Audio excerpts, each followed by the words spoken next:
चूंकि मोदी दुनिया के, भारत के नहीं, इकलौते व्यक्ति ऐसे हैं जिसका हर काम अलौकिक होता है। उनकी डिग्री भी अलौकिक है जो दुनिया में इकलौती है, सिर्फ उन्हीं के पास है, बाकी किसी के पास नहीं है। वो दुनिया में ऐसे व्यक्ति हैं, किसी भी मेडिकल स्पेशलिस्ट को, भारत नहीं पूरे विश्व के मेडिकल स्पेशलिस्टों को मैं चैलेंज कर रहा हूं कि वो सत्यापित कर दें कि किसी भी मानव के शरीर में सिंदूर दौड़ता है तो दुनिया के इकलौते व्यक्ति वो हैं जिसके रगों में सिंदूर दौड़ता है। दुनिया के इकलौते व्यक्ति वो हैं जो नॉन बायोलॉजिकल हैं, जो स्त्री पुरुष के संसर्ग से पैदा ही नहीं हुए। मतलब ये लुच्चाई करने, एक लुच्चा मतलब कि भाजपा की लुच्चाई जो लुच्चे कर रहे हैं, मतलब घर की बहन बेटियां जो है मर्यादित, जो घर में रहती हैं, गांव की बहन बेटियां, गांव की सुहागने, और वो रोड पर तो हर रोड पर हमेशा भाजपा के लोग आते हैं, भाजपा के लोग रोड पर उतरते हैं। अभी मुंबई और दिल्ली एक्सप्रेस वे पर आपने देखा कि इनके एक नेता धाकड़, नाम धाकड़, अरे बाप रे बाप, नाम धाकड़, काम कुकुर वाला, काम कुत्तों वाला, तो रोड पर हमेशा ऐसा कुकुलित भाजपाई कर सकते हैं। क्योंकि देश की अस्मिता, देश की एकता, देश की मर्यादा अगर कोई समझता है तो वो इस तरह का कर्म नहीं करता, इस तरह का बयान नहीं देता है। हमारी देश की जो संस्कृति रही है, समझिए, हमारी देश की बड़ी खूबसूरत संस्कृति रही है महाराज। यहाँ से संस्कृत लोग चुरा के ले जाते हैं, यहाँ की सभ्यता लोग चुरा के ले जाते हैं और आत्मसात करते हैं। आज उसी संस्कृति को आप बर्बाद कर रहे हो। खुल्लम खुल्ला आपने देखा होगा कि 80 बरस का एक संघी बुढ़वा, 80 बरस का बलिया का संघी, अरे बाप रे बाप, जिसके नाती पोता जवान होकर उनके भी नाती पोता घूम रहे होंगे, वो 80 बरस का संघी बुढ़वा जिस तरह से कर्म कर रहा है, तो ये इस तरह का कर्म कोई भाजपाई और संघी ही कर सकता है, दूसरे के बस का नहीं है। लेकिन सिंदूर का जवाब बिहार की जनता देगी आप लोगों को। किसको? हमको क्यों देगी?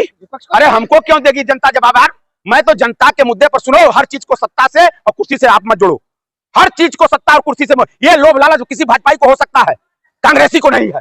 कांग्रेस ने इस देश के लिए, अच्छा आज कुर्सी की बात उठी है, आज कुर्सी की, हमको एक चीज बताओ कि सन 1947 से पहले 150 साल की इस देश में लड़ाई चली है अंग्रेजों के खिलाफ, उस समय कुर्सी के लिए, कुर्सी की बात थी, कांग्रेसियों ने लड़ा, कांग्रेसियों ने शहादत दिया, ये मानकर नहीं दिया कि हमको कुर्सी मिलेगी, लड़ा, शहीद हुए। तो कांग्रेस हमेशा मुद्दों की लड़ाई लड़ती है और हमारे आदरणीय राहुल गांधी जी आज मुद्दों की लड़ाई लड़ रहे हैं, जनता की खुशहाली की लड़ाई लड़ रहे हैं, चाहे वो जाति जनगणना की हो, चाहे सर्व समाज के हित की हो, ये सारे मुद्दे आप बताओ, नहीं आप बताओ, मैं आपसे पूछना चाहता हूं, यही भाजपा है। एक तरफ भाजपा क्या कहा मोदी जी, अम्बेडकर जी के सामने जाकर झुक जाते हैं, और दूसरे तरफ अभी भाजपा का एक संघी नेता मध्य प्रदेश में अंबेडकर का इतना बड़ा अपमान कर रहा है, तो ये दोहरा चरित्र जो भाजपा का हो सकता है, भाजपा ही कर सकती है, भाजपा ही कर सकते हैं, संघी कर सकते हैं। राहुल गांधी कौन से मुद्दे पर? चूंकि आपको मोतियाबिंद हो गया है, आपको फोबिया हो गया है, आप मोतियाबिंद और मोदियाबिंद दोनों के शिकार है आप, इसलिए आपको दिखाई नहीं पड़ रहा है,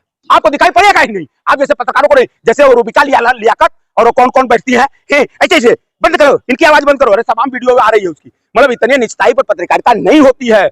स्पष्टवादिता आपको लानी पड़ेगी। अगर देश के प्रति, संविधान के प्रति, इस देश के सुरक्षा के प्रति अगर आप जवाबदेह हैं तो अपनी पत्रकारिता का वो आधार जरूर रखिए कि सरकार से सवाल पूछिए। बुलडोजर का समर्थन करती है क्या? कभी नहीं की है, कभी नहीं की है। हम कानूनबद्ध तरीके से, हमने इस देश को संविधान दिया है, कांग्रेस ने संविधान दिया है, कांग्रेस ने कानून दिया है, कानूनबद्ध तरीके से हर नियमावली का हम पालन करते हैं। सबसे पहले तो जो बीजेपी और मोदी घर घर सिंदूर पहुंचाने की बात कर रहे हैं, उसमें दो लोगों को जरूर सिंदूर लेना चाहिए, मीडिया के साथियों को जरूर लेना चाहिए सिंदूर, अपनी पत्नियों को दे देना चाहिए कि मोदी जी का सिंदूर पहन लो। और दूसरा, भाजपाइयों को, जो भाजपा के नेता हैं, उनको, अपनी औरतों को, अपनी बहन बेटियों को पहना देना चाहिए मोदी का सिंदूर। अरे महाराज, मोदी का सिंदूर, मतलब सिंदूर पर अब इतनी घटिया राजनीति होगी, जितने निचले स्तर की राजनीति अब बीजेपी कर रही है। सिंदूर को मतलब मजाक बना दिया, सुहाग को मजाक बना दिया गया इस देश में। सुहाग की जो कीमत हुआ करती है, ये भाजपाई समझ पाएंगे? मतलब एकदम, मतलब जो आया मन में सो बोल दिया, जो आया सो बक दिया, इसी पर राजनीति इस देश की होगी। अगर घर घर भेजना है मोदी जी को, तो हर नौजवानों को रोजगार भेज दें, रोजगार भेजवाइए। आप जिम्मेदार मीडिया के लोग हैं, कहिए मोदी जी 10 वर्ष से आप सत्ता में बैठे हैं, आपने 2 करोड़ नौकरी हर साल देने की बात किया था, भेजिए रोजगार हर घर में। नौजवान इंतजार कर रहा है आपके वादे का। इस देश में महिला सुरक्षा की बात आपने किया था, इस देश में किसानों को एमएसपी देने की बात किया था, इस मुद्दे पर सरकार बनी थी। सिंदूर देने के लिए सिंदूर देंगे, मतलब अकेले मोदी कितने लोगों के औरतों को सिंदूर देकर वो करेंगे?